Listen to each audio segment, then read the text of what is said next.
That's why. Jeez. He didn't have the right reaction. Somebody just told me I killed my wife and I didn't do it, I'd be in their face. Frankly, when they said, you killed her, you know, I believe in authority, I believe in law and order, and I would have said basically at that point, well, you are the authorities, you must be right. Yeah, but this isn't like, you know, you stole a pack of gum. This is you killed your wife. I was more in a state of shock than anything else. At any time did he shed a single solitary tear? No. To me, he seemed very guilty. I mean, he just reeked of guilt to me. But what did the jurors think when they saw the videotape? I'm sorry, I don't remember doing it. He was too calm. It would be, oh my God, I couldn't possibly because I love her. That's the kind of response I would have expected. You know, it's funny how two people can watch the same thing and get entirely different reactions to it. Because when I saw him, I thought that his reactions were pretty much what I would have expected under the circumstances. He seemed to be somewhat in shock. Wound number 44 is in the back. It's just a little off to the left. Next, Chief Medical Examiner Philip Keene took the stand. For the first time, the jury saw the gruesome autopsy photos of Jarmila Falater, and they heard one by one how all 44 stab wounds had been delivered. The wound is from front to back and slightly upward. You don't really think about it, about how many stab wounds there are until you're really looking at the body, the full picture of how many there were, and the depth of the knife. That had a huge impact on me. And it goes through the lower portion of the left lung. That tore me apart. I could not look up. I don't want to remember Yarm that way. I wanted to remember her as the happy, loving wife that she was, and not that way. I have spent a lot of time torturing myself with the thoughts of what might have been going through her mind during that attack. But Jarmila Falater wasn't the only one who knew exactly who her attacker was. State calls Greg Coons to the stand. Greg Coons was a prosecutor's dream come true. I saw a person laying on the ground. The next-door neighbor who became an eyewitness on the night Jarmila was killed now became a bombshell witness in court. Her legs moved a little bit, and she laid back onto her back. Although he hadn't seen the actual stabbing, Greg Coons did have a clear view of his neighbor as he moved from room to room. Because of him, we knew what the exact sequence of events were. Mr. Fillader reappears, walks out of the bedroom and shuts that light off also. We wouldn't have known about the going upstairs, changing clothes, coming back down. He stepped out onto the patio and walked towards the body that was laying on the ground and just stops and looks down at her like wondering what to do with her. He's a good guy. You know, he and I have known each other for many years. I had no reason to doubt what he said was true. And I knew that the facts of the case were terrible. Next time I saw him, In painstaking detail, Greg Coons described everything he saw Scott Fillader do. as he was walking down between the house and the fence, he was pulling on a pair of canvas gloves. It was significant because, first of all, how are you going to do this sleepwalking? Standing over the body, going to get the gloves, dragging the body backwards to the pool. He knelt down behind her and pushed her into the water. And I'm thinking that he is grabbing hold of her head to hold it above water. And then I realized he's not holding it above water, he's holding it under the water. It was devastating testimony. But was it enough to convict Scott Fillader of first-degree murder? When we come back, can ordinary people be transformed into knife-wielding monsters while they sleep? What will the experts say? And what about the people who knew Scott Falater best? Crucial witnesses take the stand. What will the Falater children reveal about their parents? There are probably people out there who would say, you should have spared your children the pain of testifying. And later, an exclusive interview with baseball's John Rocker. What's he saying now, when 2020 continues?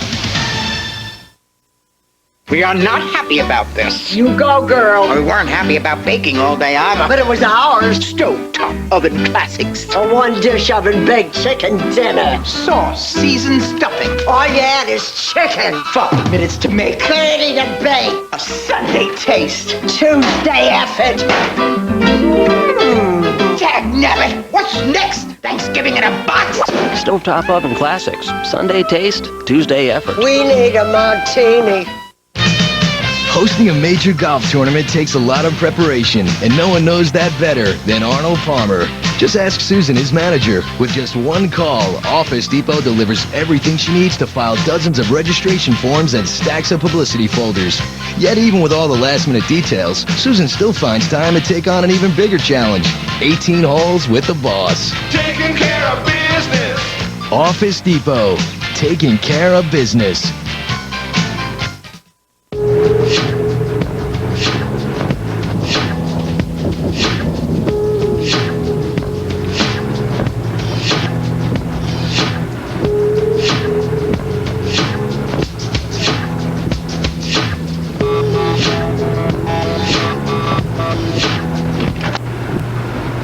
That was interesting. The Volkswagen Jetta. Sometimes everything just comes together. 3 years ago, a teacher from Brooklyn wrote the story of his childhood that was embraced by the whole world. Now, the Pulitzer Prize-winning author Frank McCourt says the film is the perfect realization of my book. It is everything I could have hoped for or imagined, and I sing its praises. Gene Shalit says it's an immediate Academy Award contender, a triumph. Angela's Ashes, an Alan Parker film, rated R. Starts Friday, January 21st in theaters everywhere. Ever wonder why the Sunday paper is so huge? Could it be because we have more free time on Sunday? Now Sprint gives a little free phone time on Sunday, too. Now when you get Sprint Nickel Nights, not only do you get 5-cent calling every night, but you get an hour of calling every Sunday night for free. Read the paper all day, talk on the phone all night. Sounds like a perfectly sensible plan to me. Switch to Sprint at 1-800-PIN-DROP. Norm Macdonald hosts the biggest musical party of the year. The breathtaking performances, the hottest fashions, and of course my personal favorite, the meandering speeches. Plus Mariah Carey, NSYNC, Britney Spears, Ricky Martin, and Christina Aguilera at the American Music Awards live Monday, 8/7 Central on ABC. When you were born, you changed my whole universe, Jess. I felt that night that I knew. Knew what? I knew that our marriage was over. I trust you. I slept with Jake. And you may choose not to forgive me. Only one show could make you feel so much. Once and Again moves to Mondays beginning January 24th on ABC. So Scott Falater is on trial for the murder of his wife.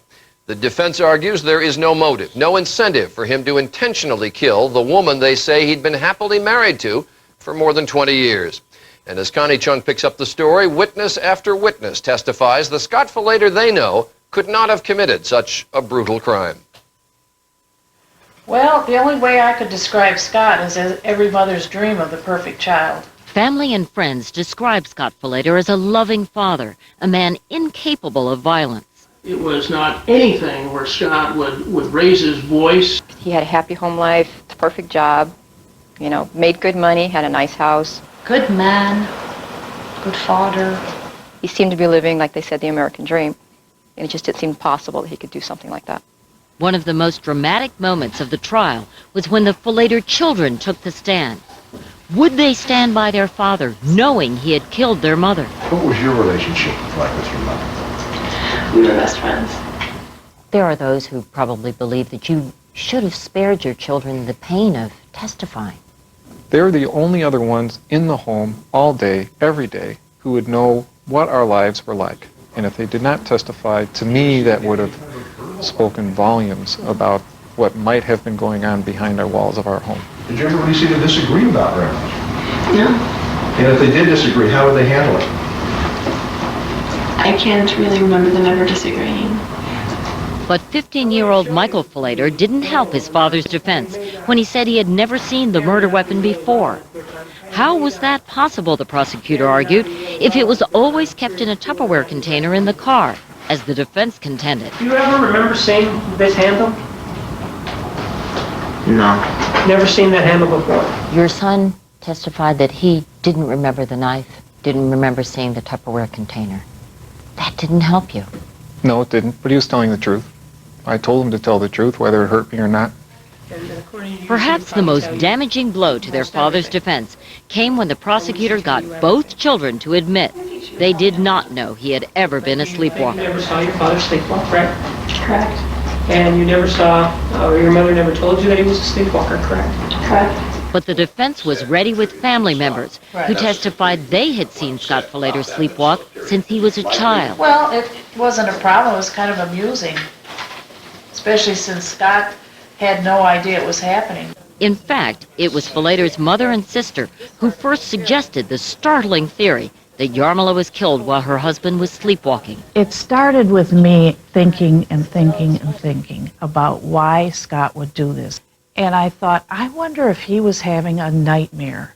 And he thought she was part of the nightmare and was trying to kill the monster or whatever was in his nightmare. It was when she said that I wonder if he was having a nightmare, everything went like that for me. Scott Falater's sister Laura had spent 2 years as a medical student and remembered learning about a bizarre sleep disorder in which seemingly normal people commit violent acts while sleepwalking. I said to him again, Scott, where are you going? And he didn't answer me again. On the stand, Laura Healy told the jury when she was a teenager, she tried to stop her brother from walking out the door, dressed only in pajamas. And he turned around and lifted me up and just tossed me through the air. When he turned and did that, he looked very, very angry. He just did not look like the Scott I know. And the defense didn't rely solely on family members. Now the defense turned to an unlikely supporter, Liz Biggs, Yarmila Falater's best friend. Did Yarmila ever tell you that Scott was a sleepwalker? Yes. I know firmly that she did talk about him sleepwalking. But Mike Kimmerer knew his entire case depended on whether the jury believed the complicated scientific evidence. For 4 nights in the sleep lab at St. Luke's Medical Center in Phoenix, Scott Falater had been videotaped as he slept, hooked up to electrodes and wires to measure his brain waves. Now, defense sleep experts were ready to testify that the polysomnograph results proved Scott Falater fit the profile of a sleepwalker. The star witness for the defense was Dr. Roger Broughton, an internationally respected pioneer in sleep disorders, a Canadian doctor who gained notoriety by testifying in another high-profile case. Kenneth Parks walked out of court a free man today, the benefactor of a precedent-setting verdict. In 1988, Dr. Broughton had convinced a jury that Ken Parks was sleepwalking when he got out of bed, drove 14 miles, and killed his mother-in-law. Now he was ready to testify that Scott Falater had also been asleep when he turned into a violent killer. And your conclusion is it was sleepwalking? My conclusion is that it was sleepwalking, yes. I've been in this field 36 years. Another pioneer in sleep disorders was on the defense's dream team of experts. Rosalind Cartwright had studied hundreds of cases of sleepwalk violence. As director of the Sleep Disorder Center at Rush Presbyterian St. Luke's Medical Center in Chicago. Well, I believe he's the purest case I've seen with an act of violence of this kind. When you did realize that the defense had gotten these 2 prominent experts in the field, were you a little concerned? I wouldn't say that I was a little concerned. I would say that I was a lot concerned. And it's something that I knew that I had to combat. So you didn't know that this was in the trash bag when you formed your opinion? And Prosecutor Martinez got his chance when he cross-examined Dr. Broughton. And also the knife was in there? Did you know that? No, I didn't, actually. How about the wet gloves? Do you know where those were found? It was quickly apparent the defense's star expert had no idea where much of the physical evidence had been found. Did you know that there was also a mouthpiece there? A which? A mouthpiece? A mouthpiece. Yes, sir. He agreed that the fact that he didn't know certain factors gave him pause. Just led us all to believe that he had no idea about the facts of the case. But then this all reverses and you come up again. With Dr. Broughton's conclusions in question, the pressure now was on Rosalind Cartwright. Other kinds of complex behaviors. First, she testified that everything Scott Falater did that night, all the complex activities and the violent attack, were actions a sleepwalker could do without waking up. And Falater, she said, is not alone. Now, in the literature, there may be a total of over 200 such cases with violence and complex motor behavior. She then described for the jury how she believes Scott Falater became an unlikely killer. Like many sleepwalkers, she says he got up to finish the last thing he had undertaken before going to bed. In this case, fixing the pool pump. I believe that Scott started out into a benign sleepwalk to go fix the pool motor early in his sleep cycle. And we're speculating that his wife must have come to get him back to bed. We assume that she also interrupted him, and that triggered the violent reaction.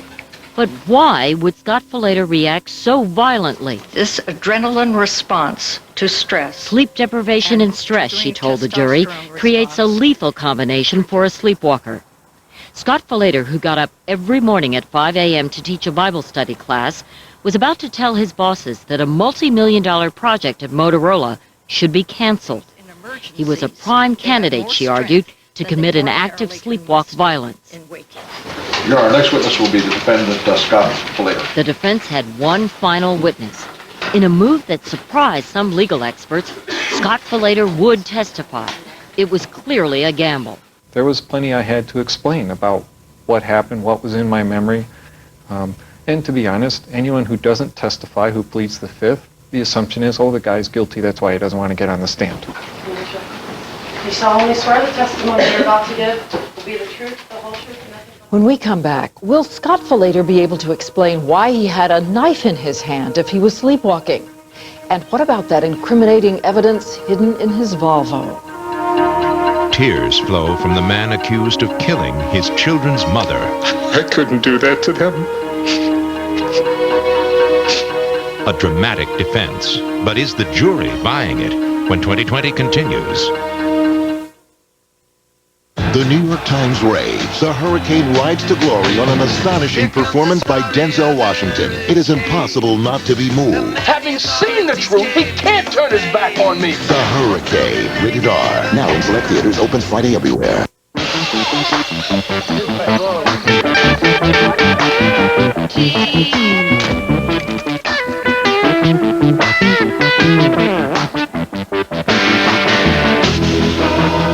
We know you want to do more with your photos. Now you can on a Gateway Essential PC that includes a digital camera and the software you need to bring people closer together. All for $39 a month with an Intel Celeron processor. Call 1-800-GATEWAY.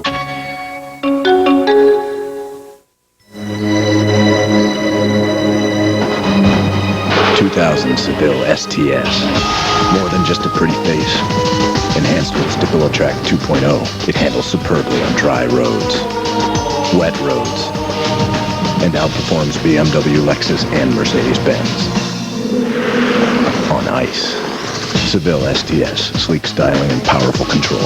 The power of and, the fusion of design and technology. Cadillac. Helping people see is our calling. It's what drives us all at Once Crafters, the ability we have to give people better vision. We all have the power to affect a life. It's incredible. Every hour, every day, we're helping someone see. You see Johnson's new contract, 76.3 mil. It's going to increase his withholdings. His alternative minimum tax calculation. What are you talking about? You should file your taxes online. It rocks. This is a sports chat, man. I have spirit, yes I do. Can't wait to get my W-2. Doofus. Now an easy, secure way to do your taxes on the internet at hrblock.com. Just $9.95. That man, he just throws them through the glass. The security guard, you pushed through the window, he died. A wild monkey defense? This is what we do, Eugene. Hey, I know what we do. There's nothing we won't do to. We're the best. The Practice, Sunday at 10/9 Central on ABC. There will be a next one. One who changes the game and makes it conform to his style. It could be his control, his speed, or his power. But something will shout out, this is him. Because there will be a next one. There always is. The NHL on ABC. An accused man awaits the judgment of his peers. Will the jury be able to reach a verdict? Were either of the two of you who were holdouts willing to hang this jury? Oh, yeah. I was willing to. The astonishing outcome to a sensational trial. And later, the first TV interview with baseball's John Rocker after the psychological tests. When 2020 continues, after this from our ABC stations. Here at Ken Isaac Chevrolet Cadillac, we have the perfect Suburban and Tahoe for all of your family needs. For this month only, you can drive home a Suburban or a Tahoe and save over $9,500. That's the deal of a millennium. Right now, this 99 loaded Suburban is only $30,900. You want a Blazer? We have over 25 Blazers, and they're starting at only $13,900.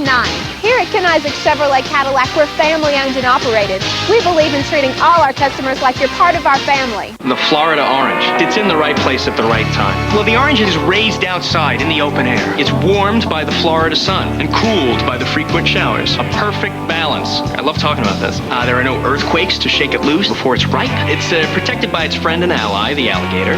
It all works out. It's a sweet life, and it produces a sweet juice. We got it right here. Publix premium, not from concentrate orange juice. It's 100% Florida orange juice, which is the key. Luckily, gators can't climb trees, so there's nothing to worry about. They can't climb trees, right?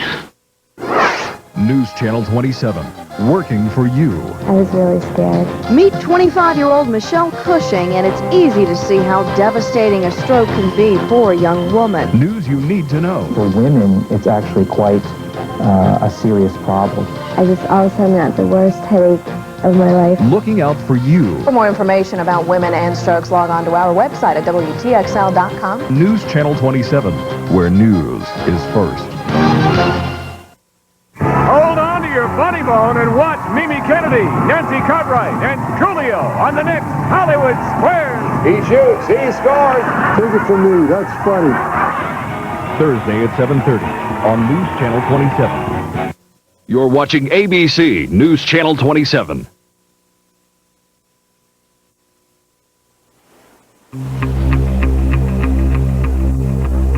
We continue with the trial of Scott Fillader, accused of stabbing his wife to death while his children slept upstairs.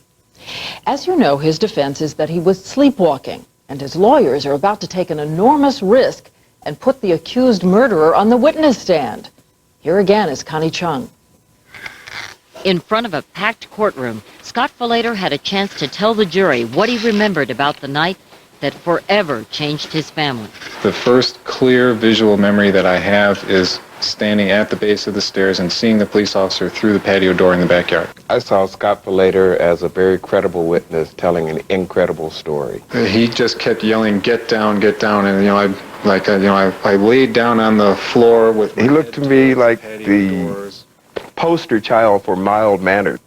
For almost 8 hours, Falater testified and tearfully told the jury how much he had loved his wife. You know, some people refer to their spouses like, this is like my right arm. Well, she's like both of my arms and my legs and half my head and all of my heart. But the emotional testimony was unconvincing to some of the jurors. I don't know what to do without it. When his attorney was questioning him, everything that he was doing was very rehearsed. You know, you could tell that, okay, he put his head down, I'm getting ready to cry now.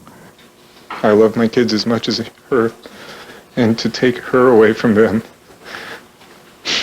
But one by one, some of the jurors began to identify with the defendant. He came across as honest, and actually when he testified, I was swayed back. Like, how could this man do this to his wife? You were believing him? Mm-hmm. I was believing him. And throughout his testimony, he stuck by the story he told police the night he was arrested. Do you have any memory at all of stabbing her? No, I do not remember doing that. When Scott Falater took the stand and swore that he did not remember what happened that night, how many of you believed him? Now, was that the knife that you kept in the plastic Tupperware container? Yes. Falater testified he had no idea why he might have had a knife in his hand and speculated he was using it to pry out the O-ring on the pool pump. You went out and bought this knife, right? But the prosecutor, Juan Martinez, zeroed in on a surprising contradiction. Falater had described the murder weapon as an old rusty knife when he was interviewed by Dr. Broughton. Actually, it's really not true that you had an old knife in there. What you actually had was a new knife. That's correct. So Dr. Broughton didn't have the full picture when he rendered his opinion then, right? I guess I misled him on that point. Yes, you're correct, sir. Wait a minute. You know that you're accused of stabbing your wife 44 times to death. You know that, right? Yes, I am. And you know that a knife is involved. There's no issue as to that. Yes. You're not confused about that, right? I am not confused. Falater argued he had never denied the knife was his. He had simply not realized which knife was used in the stabbing. Do you think that could happen while you were Prosecutor Martinez now launched an attack on the sleepwalk theory that the defense had built its entire case around. The prosecution sleep expert, Mark Pressman, told the jury Scott Falater could have been sleepwalking when he stabbed his wife. But Pressman said what he did next would have been impossible for a sleepwalker. The only way that sleep specialists think that violence can happen with a sleepwalker is that somebody confronts them, physically confronts them, gets in their way. Now, that's clearly impossible on the second episode of violence. The victim was laying there near death. Clearly, she didn't get up and get in his way. Pressman put together a chart of 64 separate activities carried out by Falater that night. Far too complex, he argued, for a man not fully conscious. I think all the evidence says he was awake, and all the evidence says his behaviors were far too complicated to be sleepwalking. He was so absolutely certain of what happened that night, even though he had not been there and he had not interviewed me. Sleepwalkers simply do not have any motivation to conceal anything. Was Falater hiding the evidence, or had he, in a sleepwalk state, simply returned the knife and the clothes to their regular place after working on the pool pump? After almost a month of testimony, it was time for closing arguments. How could he possibly expect you to believe that he went back twice to the body in a sleepwalking state? It just doesn't make any sense. On the overhead projector, the prosecutor put up a photograph of Yarmila Falater, taken on Christmas Day, just weeks before her death. You think that she deserved to die? Look at her. We've placed so much attention on him. Everything's about him. Look at her. This guy here killed his wife, and he's guilty of first-degree murder. In your closing argument, you said he's only a killer, plain and simple. Is it that simple? It is that simple. It may be a killer who is religious. It may be a killer who's very intelligent. It may be a killer who's an engineer. But that's what he is, a killer. This is the woman that he loved more than anything in the world.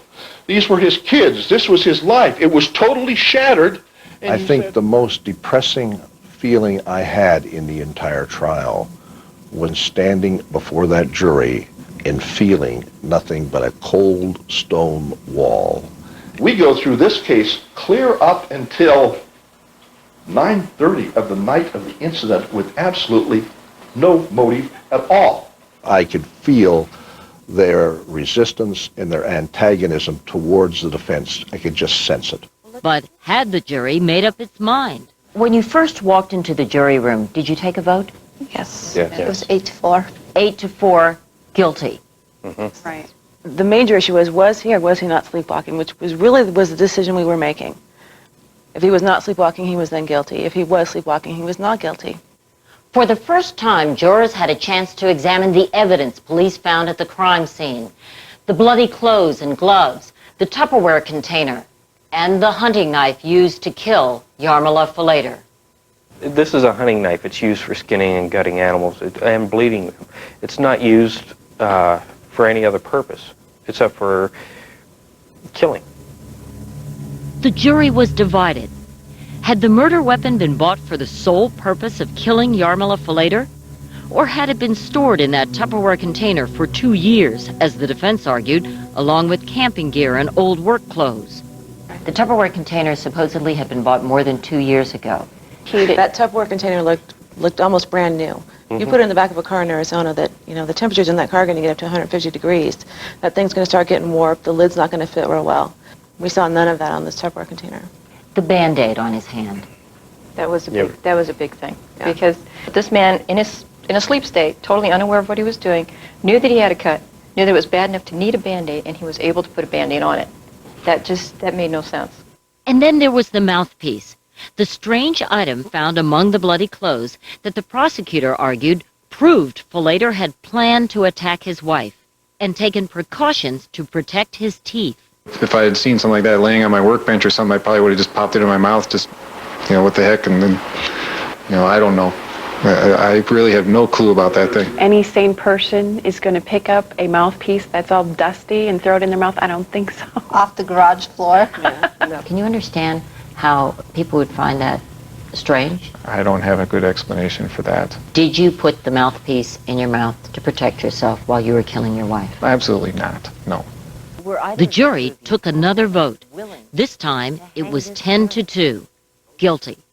Denise Aguirre was one of the holdouts. Thursday night, I didn't sleep. I stayed up the whole night. You got this man's life in your hands. He could get the death penalty. So I really had to be sure. You were a holdout as well? Oh, yeah. Why were you holding out? The thing that really bothered me more than anything else was a lack of motive. Perhaps the biggest mystery in this entire case is why. After hearing all the witnesses and listening to all the evidence, the jury decided the prosecutor had not established a motive. I never came up with a motive, and up to this day, I'll still think about it and wonder what was the real motive behind that death. I still think about it. If a motive had been necessary, he'd have walked. Were either of the two of you who were holdouts willing to hang this jury? Oh, yeah. I was willing to. But on the third day of deliberations, the jurors sent word. They had a verdict. We, the jury, duly impaneled and sworn in the above entitled action, upon our oaths do find the defendant guilty of murder in the first degree. Is this your true verdict? So say you one and all? Yes. What do you think went wrong with the defense case? He was not sleepwalking. Pure and simple? He wasn't sleepwalking. Denise Aguirre, is this your true verdict? Yes. The jurors didn't just reject your sleepwalking defense. They believe that you planned this murder, that it was premeditated. I would say, thank you for your hard work, but frankly, guys, you got it wrong. I am not a monster. I am not a murderer. In the end, what changed the minds of the jurors who were reluctant to convict? Evidence. What really clinched it for me was there were no bloody footprints going into the house. There were no bloody footprints on the stairs. There was no blood on the light switches. There was no blood in the sink. That said to me that he was being very careful not to leave any prints. That to me says that he was conscious. I would say these jurors needed a higher level of sophistication. I think because you're having to understand science, you had to understand that the whole field of sleep disorders is an evolving field. I think the average person probably is not qualified to come up with the correct decision, certainly in the face of so much gobbledygook thrown in by the prosecutor. It takes a very intelligent person to see through all of that. Scott Falater and his attorney both believe that had you been better educated, you would have understood the science of sleepwalking and that you would have analyzed the evidence better. They're grasping. Personally, I find that extremely insulting. Yes. That's very insulting. I guarantee you that my lack of education had nothing to do with a guilty verdict. What convicted Scott Falater was the preponderance of evidence, and that was it. And surprisingly, it wasn't the 44 stab wounds that convinced the jury to convict Scott Falater of first-degree murder. It was the second act of violence that really swayed most people because it was a premeditation. He had time to think about his actions in between the first and second act of violence. And again, if it hadn't been for Greg Kuntz's testimony, we wouldn't have known about that. I could just hear some noise coming from... Greg Coons was the key to this case. Without him, the state probably would not have even brought charges against Scott Falater, and he would have gotten away with murder. Oh, I'm ranked 44. Before the trial, your children visited you every week. Do you still want them to continue to visit you? It will be difficult for them to do that. I will certainly always be there for them if they want to come, but I won't ask them to come. See you guys. Bye. Love you. Just because I'm in prison doesn't mean they have to be in prison too. Last month, Scott Falater was back in court. Once again, the Falater children took the stand, this time to plead for their father's life. I love him more than anything else in the world. They don't believe I did this. They don't believe it at all, and never have. I accept the responsibility that it was I that killed her. And in a final effort to save Falater from execution, a letter was read to the judge, written by Yarmila Falater's mother. She wrote to the judge asking him not to impose the death penalty, saying that I had been a good and caring husband and father for 21 years. There must have been 100 nights in jail that I've cried myself to sleep. I don't know that she would say that she forgives me completely, but she certainly doesn't want to see me die. Are you afraid to be put to death? I don't want that to happen, obviously, but I'm not afraid to lay my chips down with the Lord at any time. I'm not afraid of that day at all. And just this past Monday, Judge Ron Reinstein handed down the sentence, life in prison without parole. He cited the Falater children's testimony, along with their father's exemplary life, as reasons why he did not impose the death penalty. Falater says he will appeal his conviction. Coming up, Atlanta Braves pitcher John Rocker. He's made enemies with his racially charged remarks and raised serious questions about his future in Major League Baseball. Does this player need therapy or punishment? A revealing exclusive interview, The Man with the Mouth, when 2020 continues. Ranger Rex here to help keep you prepared for any shopping situation. Shopping can get pretty extreme, so always wear proper gear. Have the right equipment, and protect yourselves from the elements. And to be totally prepared, remember to carry a shopper's best friend, your Visa card. Because at REI, the country's most exciting adventure store, you can hike, bike, climb, and kayak. You just can't use American Express. I'm gonna have to ask you to leave, sir. Visa, it's everywhere you want to be.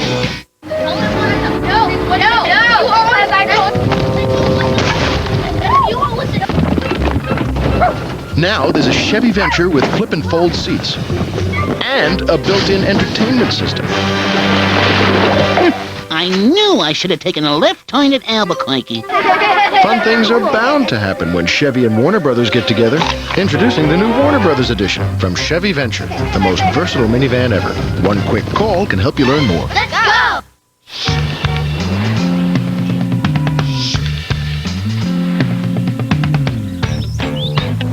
Faster, more reliable, higher quality, more profitable. Nortel Networks is building the new high-performance internet, and it can be whatever you want it to be. So tell us, what do you want the internet to be? Come together right now over me. I love strawberries. I love you.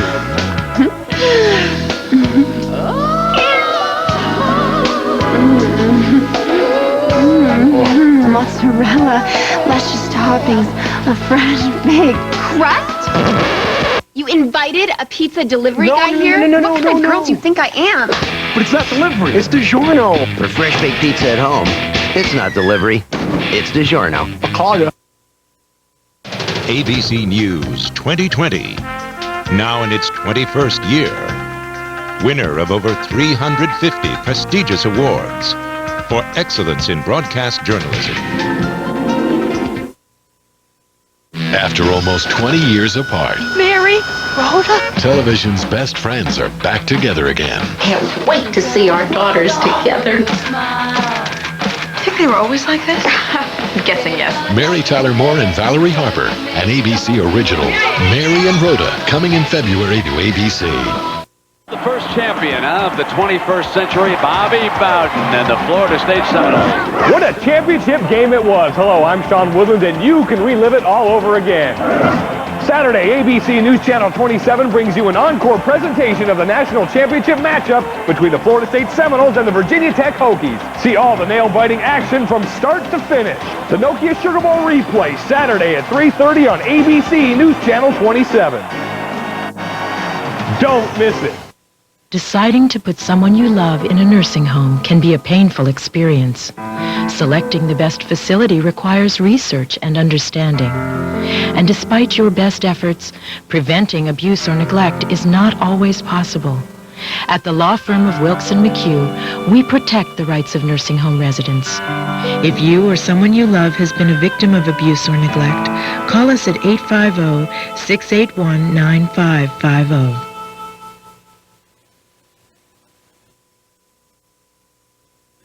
Even if you don't follow baseball, you probably know the name John Rocker. He is the hot young relief pitcher for the Atlanta Braves, whose arm helped the team win last year's National League pennant, and whose mouth has gotten him into a heap of trouble, so much so that the baseball commissioner ordered him to undergo psychological tests.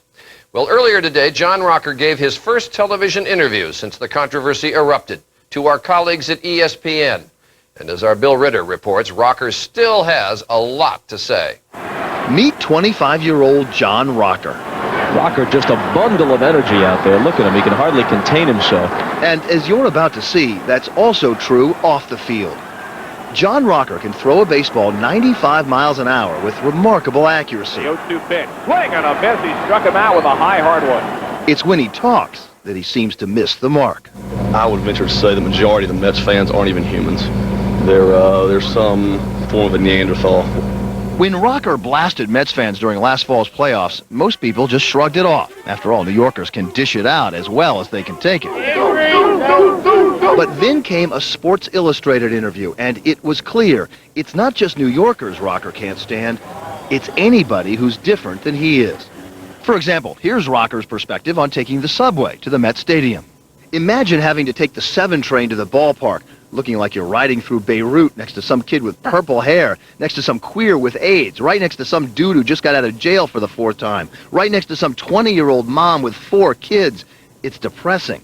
And while driving with the Sports Illustrated interviewer, Rocker also showed his true colors about women. "Stupid bitch, learn to f***ing drive," he said at one point.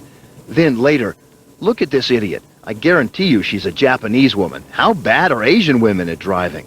And at another point, Rocker referred to an overweight black Atlanta Braves teammate as a fat monkey. Now, all this has made John Rocker a punchline, like on last week's Saturday Night Live.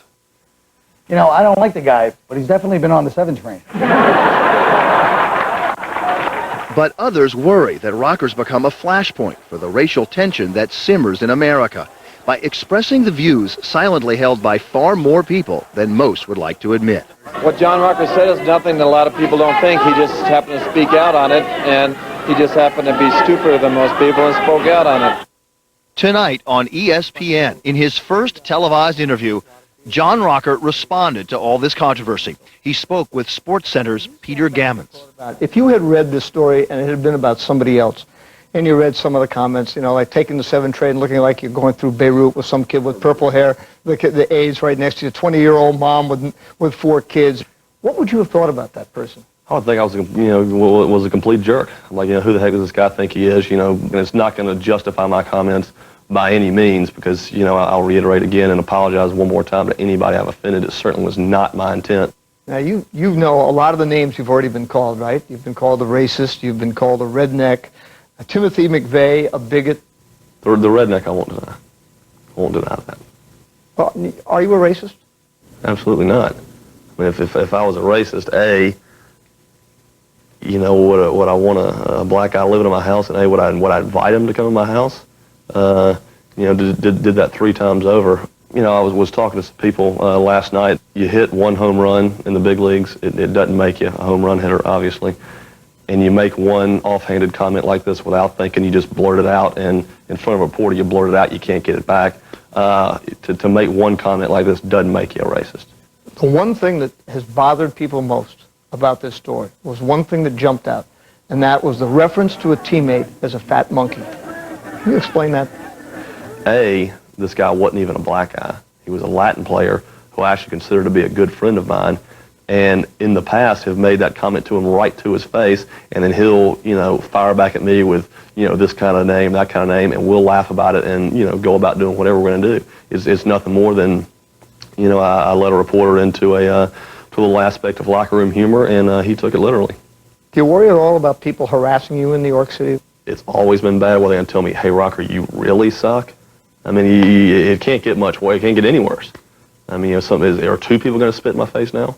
Are 2 people going to dump beer on me now? Are 2 people going to hit me with batteries now? In Shea Stadium during the NLCS, I don't know how many people know this, on every single light tower in Shea Stadium, there were New York Police Department SWAT team snipers. And they were, I mean, they were, you know, instructed to keep the players and the fans safe from people that might have some kind of weapon or something and you know, and want to use it on somebody. And, you know, it doesn't go on anywhere else in the country. Why should it go on there? It's unlikely tonight's ESPN interview will do much to change people's perception of John Rocker. It's also unlikely to solve baseball's dilemma. What to do with him? Scold him, fine him, suspend him, or simply ignore him? For that, like everything else, John Rocker has his own opinion. You come on, you apologize, you sincerely mean it, and then you ask people to forgive you, and you say, look at what I've done in the past. This is what I'm really like. My actions are hopefully going to speak louder than my words. For more of Peter Gammon's exclusive interview with John Rocker, watch Up Close tomorrow at 6 p.m. Eastern Time on ESPN. And for the interview in its entirety, you can log on to ESPN.com. We'll be right back.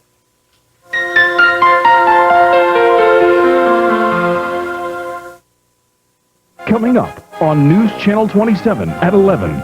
Police now have a suspect in custody after a deadly shooting on Tallahassee's south side. Tonight, we're going to have the latest. Join us at 11. News Channel 27, where news is first.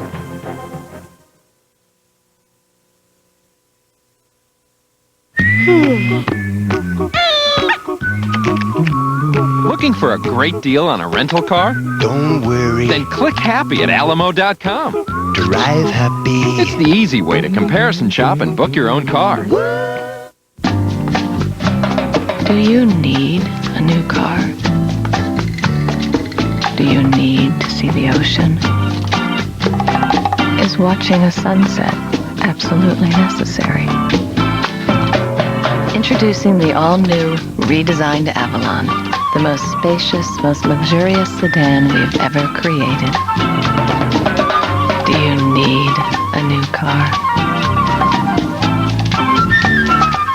I never thought of the internet as friendly until I found iVillage.com. I can get my stock quotes, I can get a quick recipe, there's news, there's weather, there's horoscopes. I even have my own email account. iVillage.com.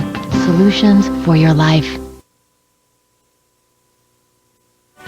And that's our program for tonight. We thank you for joining us. Tune in for 2020 Downtown tomorrow night and 2020 Friday. I'm Diane Sawyer, wishing all of you a good night, and I'll see you in the morning at about 7, I'd say. Usual time, same station, same place, right? Good night, Diane. I'm Charles Gibson. Don't forget Nightline after your local news, and from all of us here at 2020, good night.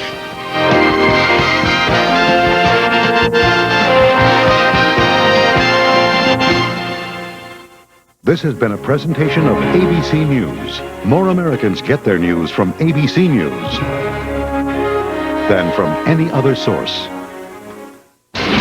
Super Bowl 34, coming January 30th to ABC. No water in their homes. The landlord turned it off, so some people near FAMU are looking for a place to stay tonight. And Florida State remembers a king. News Channel 27 at 11 starts right now. Where news is first. This is the award-winning News Channel 27 at 11. A few of you local apartment